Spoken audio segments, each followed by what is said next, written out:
So let's go into live data here. But you've got checks off adaptation, you've got lab to control. There's another page as well. You can click on the individual item, press the down key, and then you've got other options here.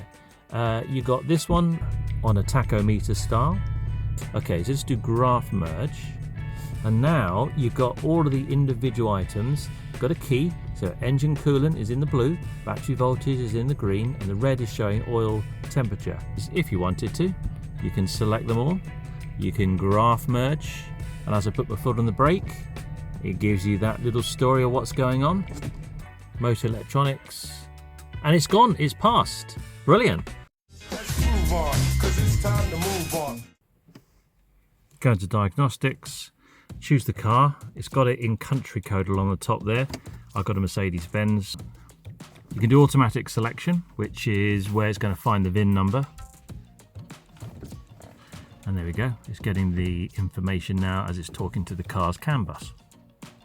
So choose now the year range for your car, whether it's left hand or right hand. So the difference between these functions, diagnosis is we're going to look at all the available devices that you can see on the car. Hot functions, go into that. It's got oil reset, electric parking brake, tyre pressure monitoring. And the other one is your vehicle profile, which tells you all about the car. So I'm going to go into diagnosis, and you've got the auto scan or control unit. The reason there's two, control unit, let's say you've got a problem with air conditioning and you don't want to have to go into looking at the transmission, you just want the items relative to air conditioning. So this will then bring up all of those individual items for you to check, and then you can have a look to see if there's any trouble codes.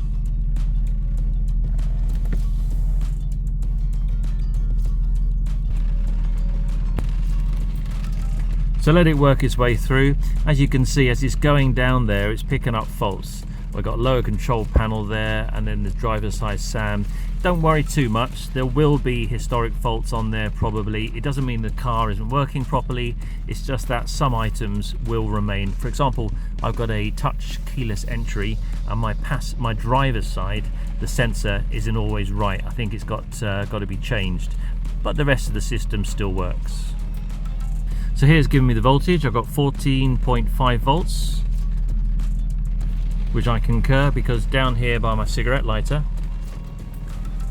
I also have that showing there. I just like to have that permanently so I know where I am, that the car is charging. As you go through, you'll notice that other features will start to flash up on the command system. I've got diagnosis showing here as it ran through that particular module. Right, so we've got 100% now. One of the nice things I like about this, it puts all the faults at the top of the list. And as you can see, I've got 9 categories of faults, of which, for example, the motor electronics, there's 2 faults within that. And the passenger side SAM module has also got 2 faults. So it's finished running its test. If I scroll to the bottom, there's 33 items, and all the ones where I've got faults are sitting at the top, of which you can see I've actually got up to 8. Now, on the individual ones, you can see, for example, the passenger side SAM module, there's 2 faults. So let's go into that and let's see what that's all about. When you do this, make sure your ignition is on. Can't get that song up. So we can go to trouble codes and see what it can pull up. So it's talking about the right standing and parking lamps. Now I've got this on occasion. They're LEDs and sometimes they work, especially if the voltage is low. I tend to get that, so I'm not too worried about it. But this one here, the component on the signal wire to the component M3 heating wire circulation pump has a short circuit to battery or overload. Heating water circulation pump. Right, so let's go into that. Let's see if we can clear that then. So we go erase codes. Say yes. It's going to ask me now to turn off the vehicle and back on again in 10 seconds. So let's just do that. Ignition off. And the ignition's back on again, and we press yes, and let's see if the codes are still there. So that particular code is still there. So a heating water circulation pump. Not too sure, but what you can do is you can look up the code and you can see what that relates to. So let's go back. This one here at the top here, motor electronic. So we go to trouble codes and see what it can see.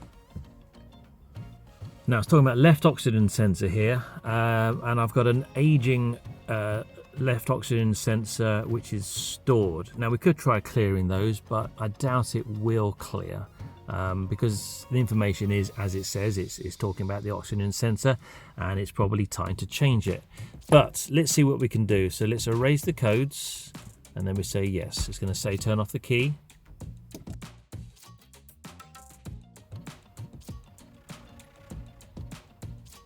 Oh, here we are, look, no fault codes detected. That's interesting. Wow, it's cleared. So if I go back and escape that and escape it again, that should knock it off the list.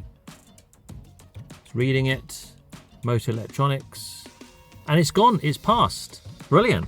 So maybe it's going to run a little better now, because it was running a little bit lumpy, I thought. Whilst we're on that particular item, so that's now moved the fault down to the bottom of the list, and it's got pass no fault. But let's go into that. I want to show something called live data. Now this is really handy because it can give you a sort of running commentary, especially if you're trying to understand a group of items. So let's go into live data here. These are all the things that you can actually see live from your car. Starting at the top, look at that. Check the engine at cold startup in warming up phase. Well, I've already started the car, so it's probably not the best time to do that. But you've got check self adaptation, you've got lambda control. There's another page as well. Exhaust emission tests, AU. I wonder if that stands for Australia. Individual actual value groups. Interesting. Check the electric fan for the engine, AC. Check the engine when driving full throttle. If you go into that one, you can see whilst you're driving, I'm not driving at the moment, but these are all the individual items here. So if I wanted to look at engine coolant, you can click on the individual item, press the down key, and then you've got other options here. You got this one on a tachometer style, but if you don't want that, you can have it in, you know, this style of display if you wanted to see that. You've got a comparison display, but the one I like to use is this graph one here. So this is giving you a straight graph here. Now let's say you wanted to get the battery voltage and oil temperature. Battery voltage, the oil temperature, oil level, engine at idle. Let's do that one there. And then you can select graph merge. You can do up to 5, so let's do another one. Oil quality. Okay, so let's do graph merge. And now you've got all of the individual items. You've got a key, so engine coolant is in the blue, battery voltage is in the green, and the red is showing oil temperature. So as you're driving along, you can get a nice indication in comparison of what is going on. Now if I come back out of that, escape, and escape again, you can go to special functions, and you've got a learning process here. You can check the sensor adaptation, for example. Here we go. So the sensor rotor adaptation in the load range 2 and the engine speed range 1 is learned. For the smooth engine running test, basic adaptation should be carried out in this range. Let's go into sensor-tonic brake control. Have a look at this live data.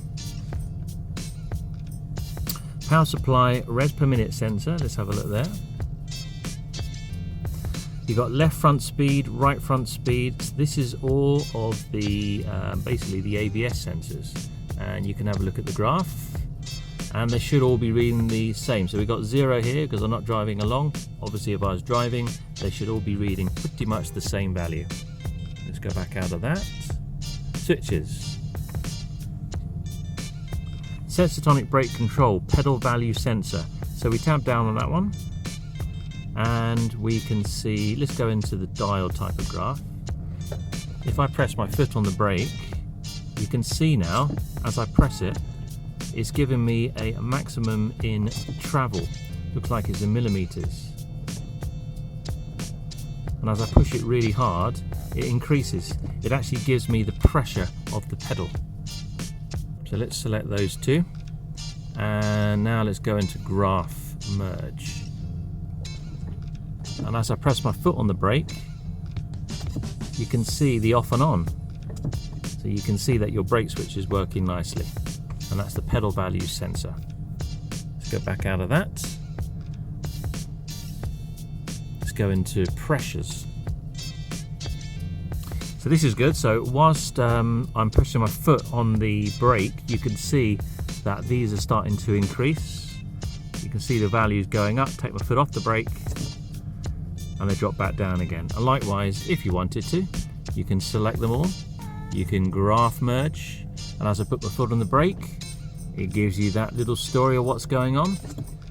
So I have really just touched the surface with this Autel. It's a brilliant bit of kit, it really is. But what I wanted to show you there is how you can actually use the live data. Live data is really key if you really want to have an understanding of what is actually giving you a problem.